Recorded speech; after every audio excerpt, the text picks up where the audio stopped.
Hello, friends, and welcome back to Malicious Compliance Stories.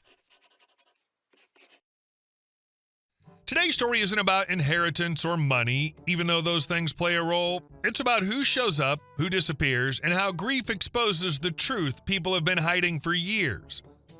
But before we begin, best way to support our channel is to leave comments, like, and subscribe with the turned-on bell so you don't miss the new video every single day. Here we go. After I spent years caring for our father while my sister did nothing, she demanded our mom's house. Sorry if this still feels heavy. It's been almost 10 years, and this is the first time I've ever written it out. Some stories don't fade with time, they just sit quietly until something pokes them hard enough to come back. I was the accident child. My dad already had kids from a previous marriage and didn't plan on more. My mom wasn't supposed to be able to have kids at all after surgeries in her 20s. Biology disagreed, and I showed up anyway. My parents loved me and never treated me like a mistake. My sister, who was more than a decade older than me, absolutely did. She tolerated me at best. She despised my mother outright. She convinced herself my mom broke up her parents' marriage, even though my dad didn't meet my mom until years after the divorce. Facts didn't matter to her. The story she preferred did. In the early 2010s, my dad got sick, not gradually, all at once. He ended up in a coma and wasn't expected to survive. Somehow he did, but he came home permanently disabled and forced into retirement. That's when I moved back in. For 2 years, I worked full-time, went to school full-time, and helped take care of him. My mom and I rotated shifts. Weekends were mine, 8 to 10 hours at a time. All the money went to medical bills. If the house hadn't already been paid off, they would have lost it.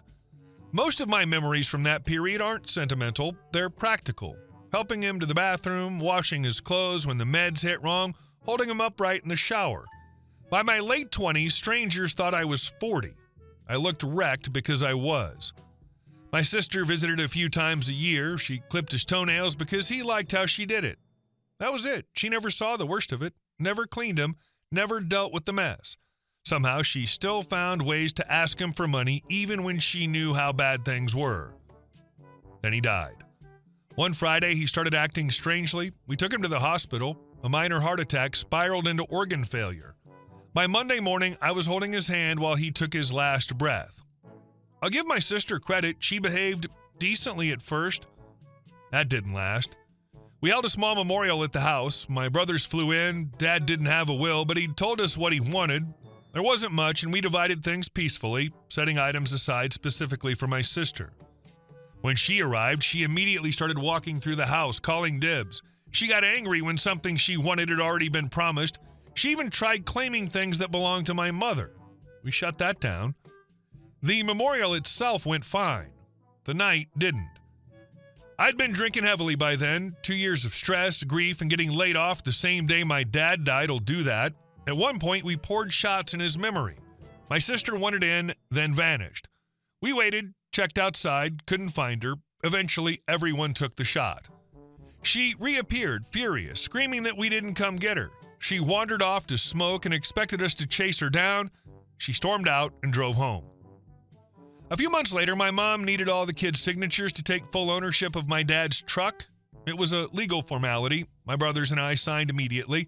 My sister fought it. Later, I learned she thought the truck should have been hers. I eventually moved across the country to start over. My mom followed months later. She had no family left back home, just a stepdaughter who made it painfully clear she didn't care whether my mom lived or died. My mom sold the house. The house, by the way, had belonged to her parents. My dad was never on the deed. Legally, it was never his. That didn't stop my sister from losing her mind over it. She even explored forcing my mom to sell it to her at a deep discount. Her own mother shut that down and told her flat out that if anyone deserved it after my mom, it was me. Then came the letter. Almost a year after my dad's death, my sister sent my mom a long, nasty message accusing her of stealing what belonged to her. She demanded the house should have been given to her for free, not sold, given. The fact that the house had nothing to do with her or her father didn't matter. That was the moment I was done. I cut her off completely. No calls, no messages, no updates. It's been nearly 10 years. In that time, I got married. I have 2 daughters. My mom lives with us now. She's in her 70s, looks 10 years younger, and finally gets to enjoy her life. I haven't seen her this happy in decades. My sister would hate that.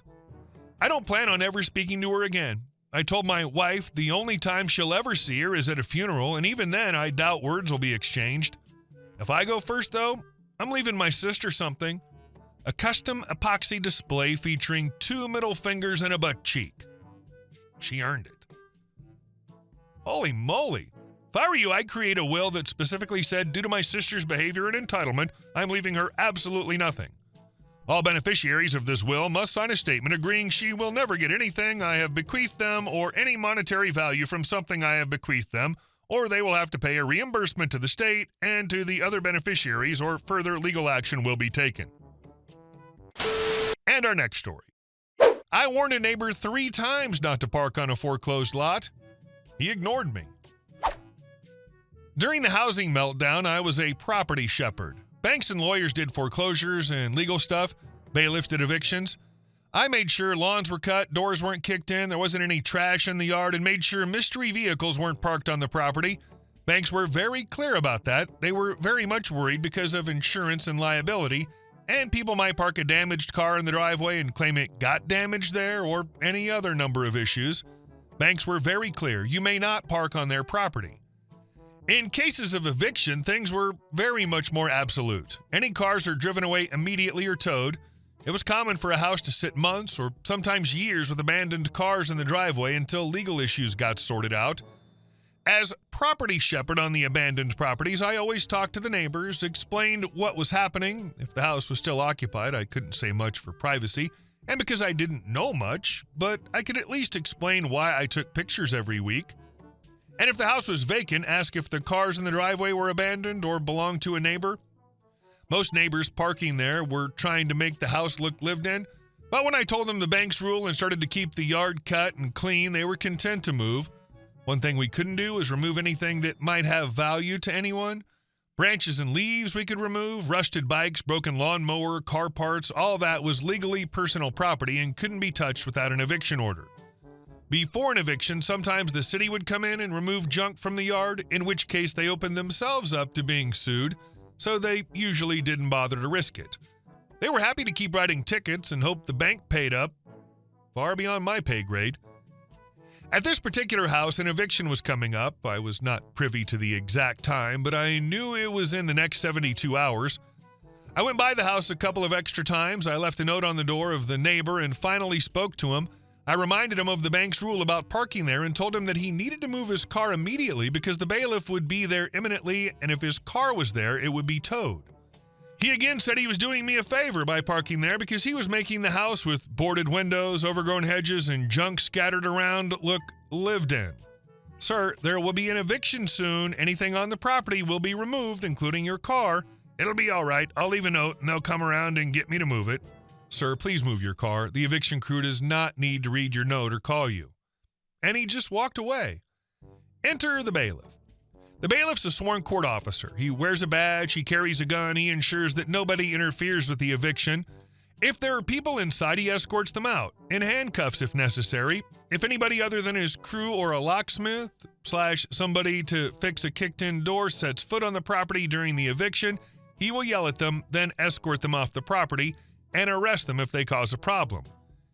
The eviction order says all personal property is to be removed. There's no exception for neighbors' cars. He doesn't have the time or the cares to figure out if it really is the neighbor's car or not.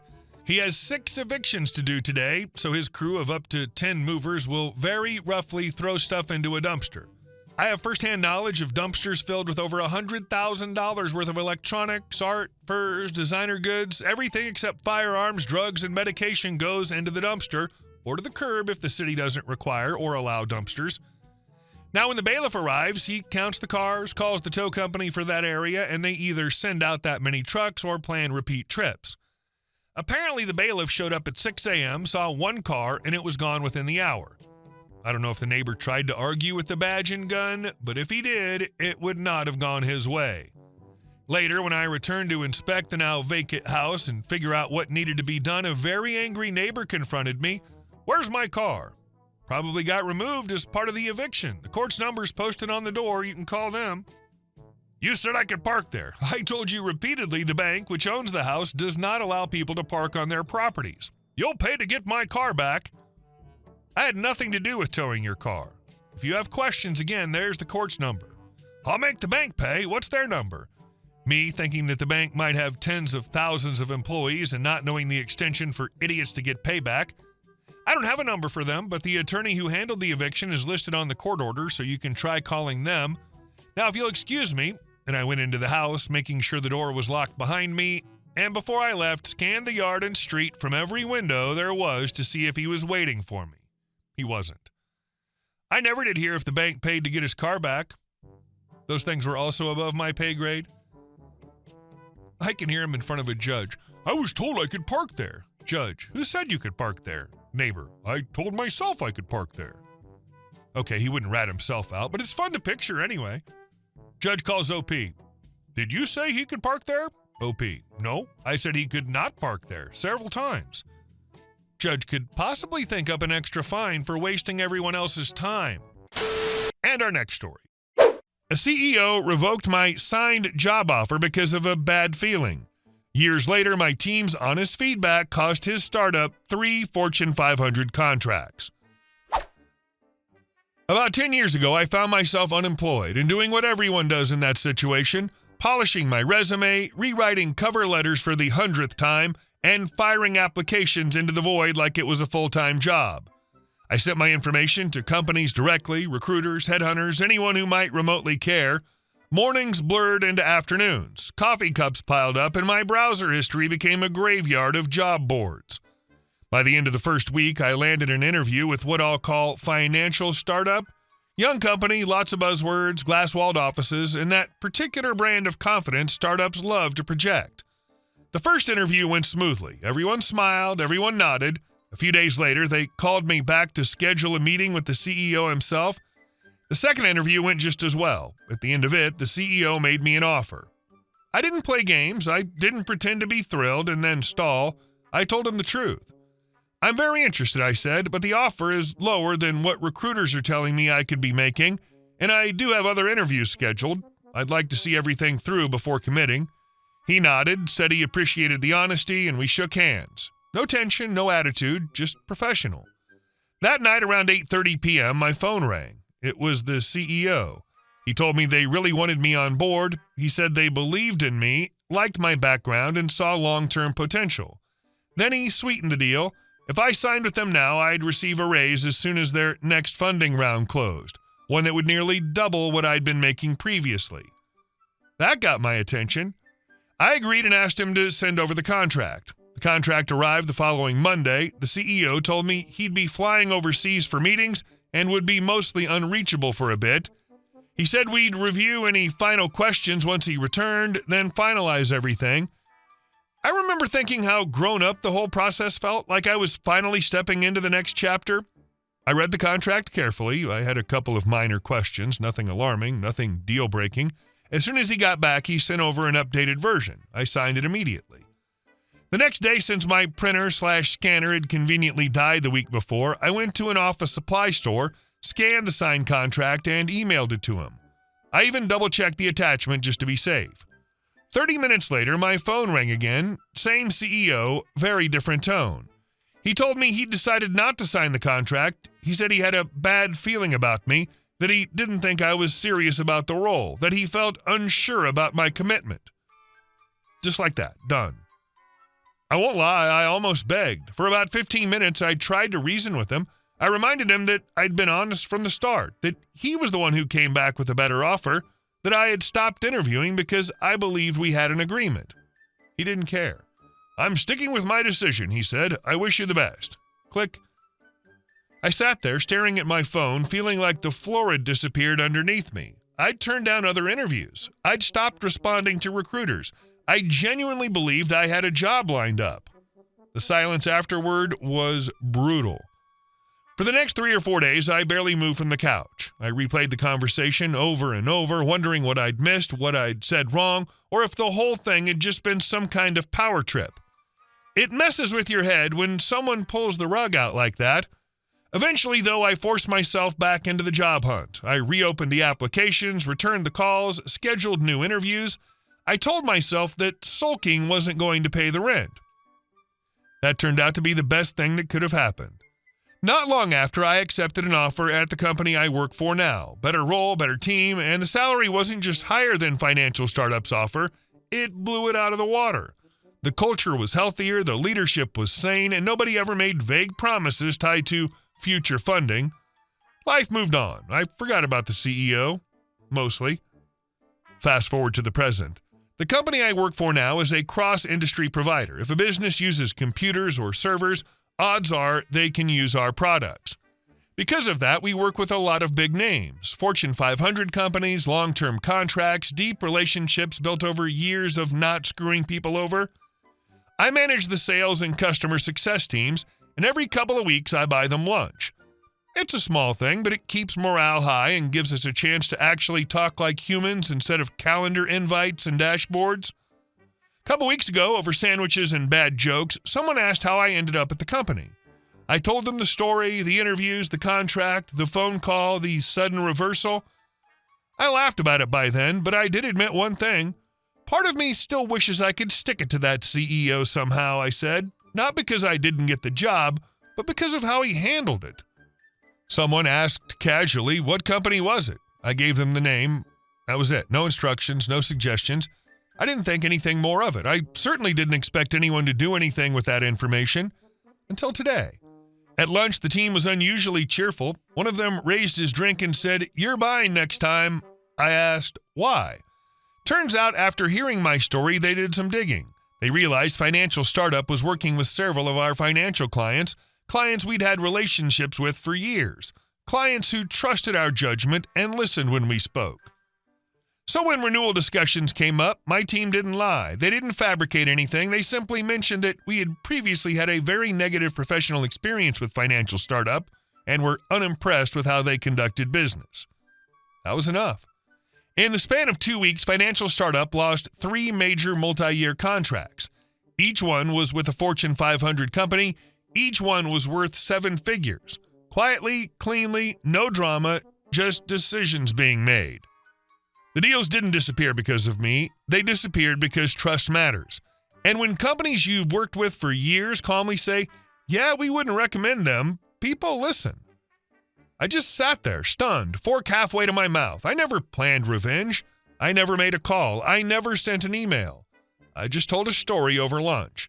And somehow it came full circle. Next time, I'm not buying sandwiches. We're doing dinner, and the bar tab's on me. What he did back then was dirty, full stop. Promising future money, getting you to stop interviewing, waiting until you signed, then pulling out because of a feeling? That's not leadership. That's ego mixed with cowardice. People like that assume there are no consequences because they sit at the top of a little hill. Turns out hills erode. You didn't burn him, you just stopped shielding him from who he already was. Hey guys, thank you all for watching the video. I'll see you in the next one.